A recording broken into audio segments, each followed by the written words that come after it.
Hey everybody, ronarray here, and today I want to talk about new RPG, No Rest for the Wicked from Moon Studios. I've been a big fan of their previous games, but I think the new one is a little rough around the edges. For every positive take, I'm going to give you one negative take and some sort of the list that will build up this review. Let's go and see if you will like the game and what I liked and disliked about that.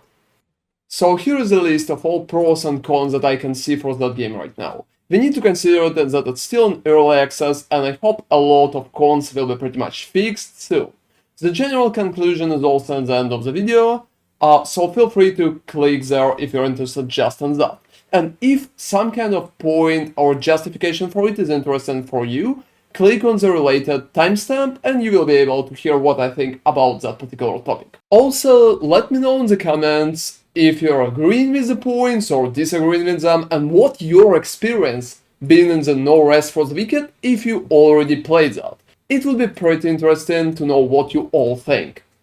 So the first thing is positive. The game is absolutely gorgeous in almost all the scenes. The landscapes are beautiful in almost all times. Sometimes even stopping in the middle of like basic scenes to look around and to just grasp how beautiful it is. It also works pretty nice with the camera itself, and sometimes showcasing a really beautiful scene by itself when you're moving into some story mode, scenes and stuff like that. So overall, I think the graphics right now is a big plus for the game, because overall the direction works really nice, and in almost all scenes the graphics are pretty much blending together, creating the whole experience that just works well. The first negative topic is pretty much about the amount of inventory management that you need to do in the game. I think all the inventory management just feels unnecessary in almost all cases. You have a pretty strict inventories, especially for resources. And when you're moving to the new zones, you're getting more and more new types of resources, and you need to loot them all together. You can still go and put your resources into additional stash, however, looting all of them and all the time receiving the message that your inventory is full just feels strange. Other games such as Dark Souls or Elden Ring, for example, don't have limits for inventories, and since No Rest for the Wicked is pretty much following their formula, I think it would be much better if they would just make resource inventory, well, if not infinite, but at least much bigger. Because I received the message constantly, and I think it could be a big issue. However, it's pretty much fixable, and I hope the amount of inventory management will kinda be less when the game will be completely released. So the next plus for me is pretty much the bosses in the game. I really like the boss fights. I think they're pretty fun. Even the first boss feels pretty cool. He's attacking very often, and he's putting a lot of pressure on you. It feels nice and it feels refreshing to see such an intense fight in the game. I really like the second boss as well and the third two, because they're creating a lot of unique scenes when you need to think and you need to build some strategy around them. They could feel a little harder if you're like under-leveled, but however, when you will get like proper items, when you will upgrade them, it will be much easier to fight them, and you will get much more satisfaction from the fight itself. However, if you feel like going in under-leveled, you can do that, and then you will receive even more intense fight. So overall, the whole bosses approach in the game feels just right for me, and I like most of them. So the only concern here is pretty much the amount of bosses that we are fighting. However, the game is in early access right now, and I hope the studios will be able to add even more bosses later on. So the other thing that I don't really like in the current state is pretty much the way the game manages healing. In the game, you need to pretty much cook the food to eat it in the fight, and that way you will be able to heal yourself. So to cook the food, you need to go and get the ingredients for it. You can buy them in some cases, but most of the time you just need to go out and just get them. So it pretty much leads to the situation that if you are failing some particular fight or you're going into the rough zones that has like upper levels enemies, you need to go and pretty much collect resources to get your healings back. That feels pretty unnecessary as well, because almost all other games like Dark Souls, Elden Ring, or any RPG such as Diablo, for example, or Path of Exile. They have flasks or S2s or anything like that. It's pretty much so easy to get back. You don't need to collect anything. You can just go like die and get it back. You can kill enemies and get it back in the form of Path of Exile approach. However, in the No Rest for the Wicked, you just need to go and collect resources to pretty much have enough healing potions and like healing foods in some situations. I think it creates a lot of additional gameplay that it's not really fun, because running around and collecting mushrooms before you are going to engage into the hardest fight feels fun if you're doing it once, but if you're doing it like twice or 3 times, it could become pretty boring. However, I think it could be changed as well later on, and it's not that big of an issue by itself. Another positive is pretty much the developer. I think the developer's reaction to most of the feedback were completely amazing, because they're already fixing some issues, we received some patches and hotfixes. I think if they will just continue to fixing issues at such speed that they're doing it right now, it will be much better pretty soon. So I think it's pretty nice when developers are pretty much listening to the player base and trying to make the game better. They already did some numerical changes, some improvements such as stamina management, and I think it feels better right now, that's for sure. Another thing that I generally dislike is pretty much the enchantment system. At some point of the game I found a pretty cool sword that I really liked, and I decided to enchant that. However, when you're enchanting an item, it can randomly become like blue or purple, and blue and purple will pretty much give it some unique properties.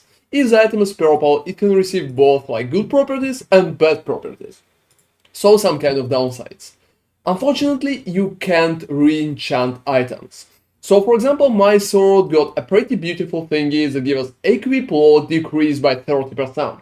It made that sword completely unusable for me. So even if I liked it, I can't use it anymore, just because the downside is too big.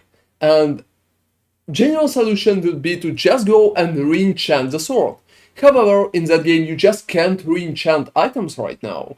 Maybe I just like don't have that system or was unable to find it, but for me it's been completely not there. And right now I just can't use the sword that I like because of that system. I think it's not really good approach, and any kind of re-enchantment, maybe like break enchantment back for additional price, could be a really good thing, because it will give us much more variety. In the current situation, enchantment system pretty much push you to a really random situation when you're enchanting an item, just hoping it's going to be alright. Because, well, if it's not really going to be alright, you will just lose the item, even if you like the moveset or the weapon by itself. Another plus that I want to talk about is weapon variety. We have so many interesting weapons in that game, and that's pretty much lead us to really interesting gameplay style when we can try different weapons and even try different approaches to enemies, because some enemies will be easier to fight with one type of weapons and some others with different type of weapons. It pretty much leads us to a lot of gameplay situations, and I think everybody will be able to go and pick the weapons that he personally likes.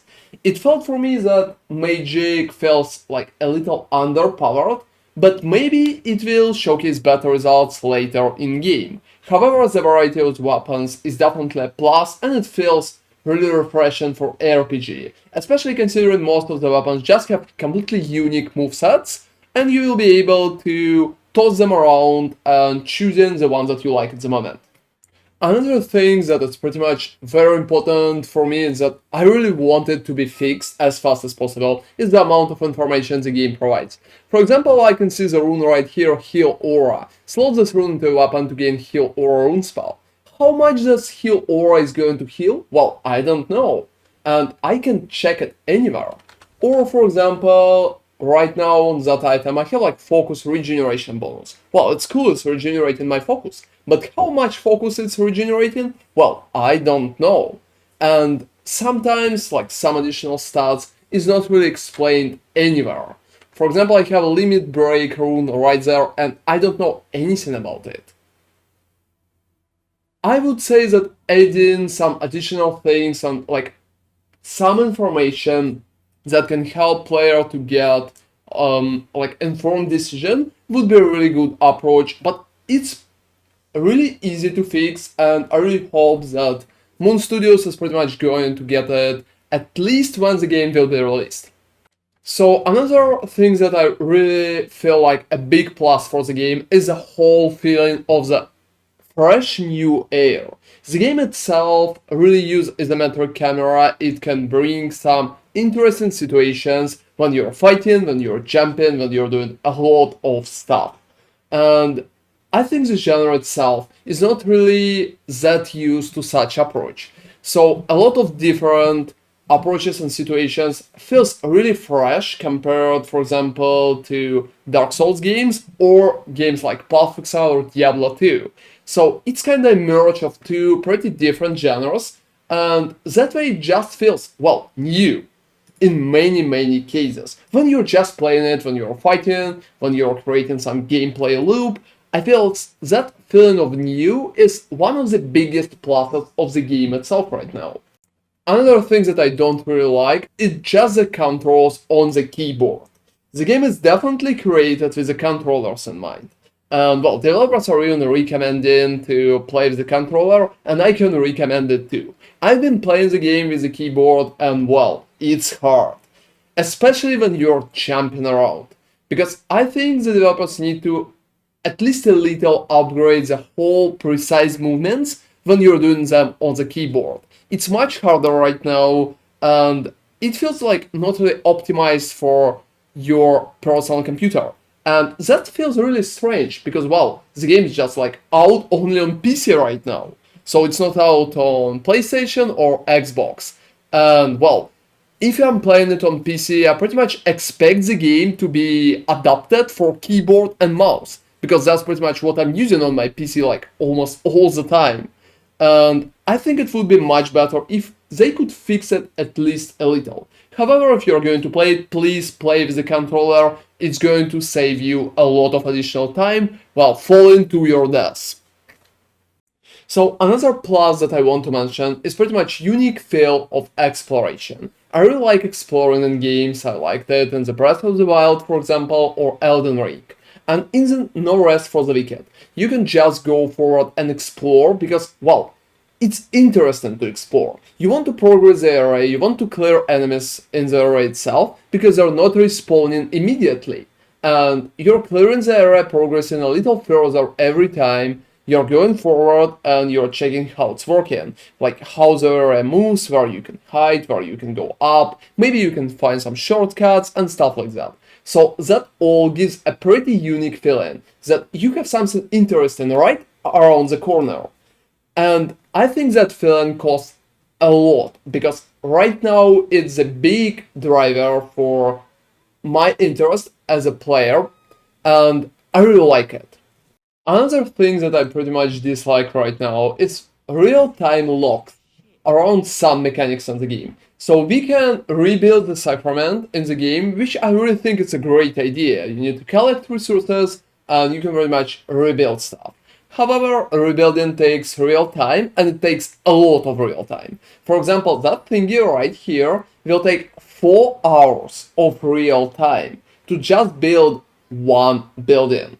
I think that's a little too much. I don't know why they even need me to wait for 4 hours before receiving any upgrade. I think the number here should be lowered by far, so I can wait for like 30 minutes maybe 1 hour at best. But waiting for 4 hours is just too much. And that pretty much happens with many other things. You need to wait at least for an hour and stuff like that. There's also a pretty strange mechanic when you're going to the inn and you're trying to sleep, you need to log out of the game for at least 4 hours to regenerate your health and, well, to get the rest bonus.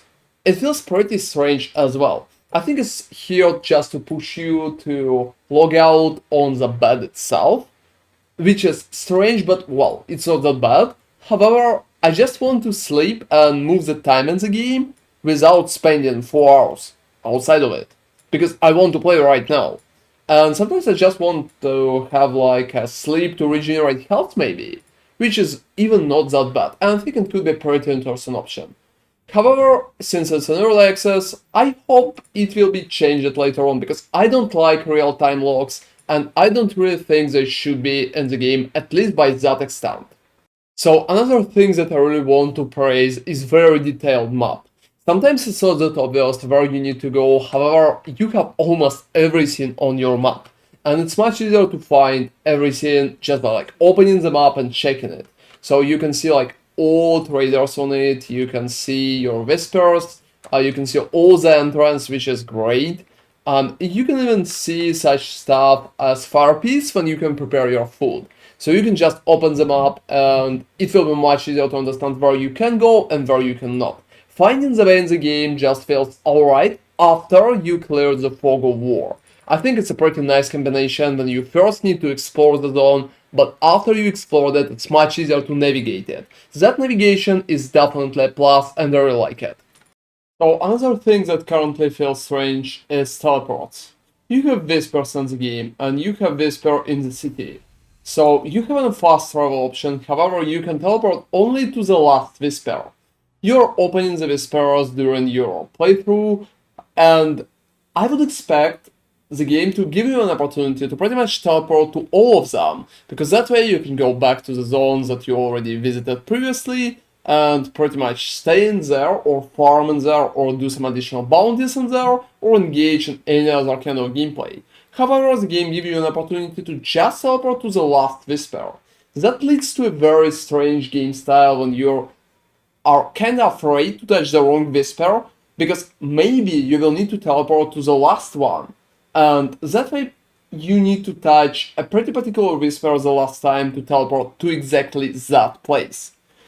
I don't really think it's a good idea, I'm not really sure why it's implemented, and I really hope it will be changed in the future. So, another point that I want to make is the fun quests. For now it's too early to say because there's not a lot of quests in the game that I already completed, and since it's in early access there's not a lot of quests in the game like at all. However, I already encountered a few pretty fun quests. A few of them could be a spoiler, however I can showcase like some part of it, and I would say it's a pretty unusual approach to storytelling through quests. Some of them are definitely not what you expect from ARPG, and the way they pretty much give you the challenge, I think it's pretty original and feels very, very nice. So I really liked at least a few quests that I already completed, and if they have more of those in the future, well, it's even better. So in conclusion, I would say that the game has definitely a really big potential. There is a lot of pluses, and I think in the future it can become a pretty good thing. However, right now it's really rough, because some of the downsides are really affecting the gameplay and it could be hard or even annoying to play it. I would say right now it's much better to wait a little before buying that, and until at least developers will be able to patch most of the issues. After a few patches, I think it will play much better, at least in a few weeks. And I think at the release, it will be a totally different game, because they have a lot of potential in terms of updating stuff, adding new things, and like adding additional depth to the game itself. So right now, I think it's too rough to just dive in without any questions. However, if you love the genre by itself and want to just like test something fresh, you can go in, and I'm sure at least you will get that fresh experience. However, for people who are caring a lot about what they're buying and don't want to buy like our products that are not perfect or not like definitely good, I would recommend to wait at least for a little and see how the situation will change, because right now the game definitely have issues. So thank you all for watching the video. I really hope that the developers will pretty much listen to the player base even more and they'll fix most of the issues. So RPG genre is definitely moving forward pretty fast, and it's pretty much interesting how many new projects we're receiving all the time. I hope No Rest for the Wicked will be really good on the release, and I definitely wish them the best.